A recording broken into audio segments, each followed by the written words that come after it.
بسم الله الرحمن الرحيم. الحمد لله رب العالمين والصلاة والسلام على خير خلقه محمد وعلى آله وصحبه أجمعين وبعد. ورونو موږ او تاسو ټول په دې باندې پوهیږو چې دغه وخت او زمانه د الله رب العالمین پیدا کړې ده او په دې وجه یې بیا ځینې وختونو ته یې غورواله ورکړې په ځینو نورو باندې. یو د افضل وختونو نه چې سړی ورکې روژه نیسي هغه دغه میاشت ده چې شعبان میاشت ده چې نن د دې میاشتې څلورم دی. د عایشې رضی الله عنها روایت دی چې رسول الله صلی الله علیه وسلم به روژه نیوله تر دې چې موږ به ویلې چې همداسې به روژه نیسي او بیا به روژه ماته کړله تر دې چې موږ ویلې چې نور دا روژه نه نیسي.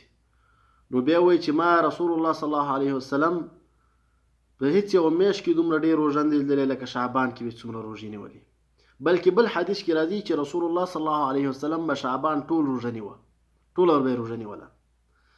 دغه رنګي اسامه رضی الله عنه روایت دی، هغه د رسول الله صلی الله علیه وسلم نه پوښتنه وکړه، نبی علیه الصلاة والسلام ته یې ویلې چې زه تا په ګورم چې په شعبان کې ته د نورو میاشتو نه ډېرې روژې نیسي.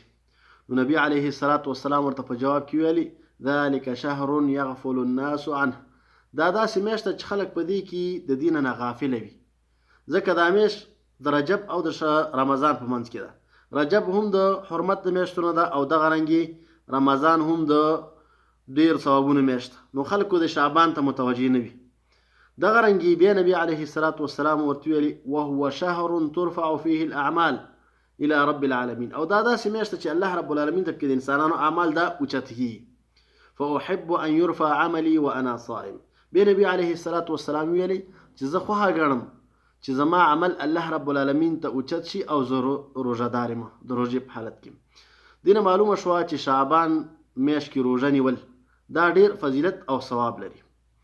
دې کې یو بله مسله رامخته کېږي، هغه دا چې یو سړي باندې د تیر رمضان روژې پاتې وي او تر اوسه پورې نه یې نیولي، نو پکار دا ده چې دا روژو قضا په دغه میاشت کې راوړي او رمضان پورې وروسته نه کړي.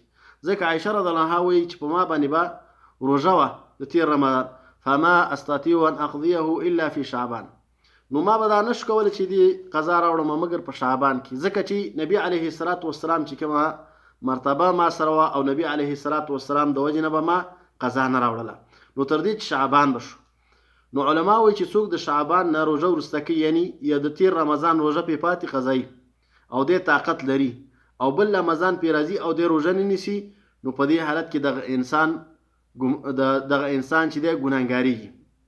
په دې وجه جمهور علما وایي چې په ده باندې فدیه هم راځي چې کله په رمضان کې روژه ونه نیوله او بیا یې نیسي، دغه رنګې به الله توبه او استغفار د الله نه بخښنه غواړي. نو په دې وجه چې چا باندې قضایي پاتې وي د تیر رمضان پکار دا ده چې دغه میاشت کې راوړي.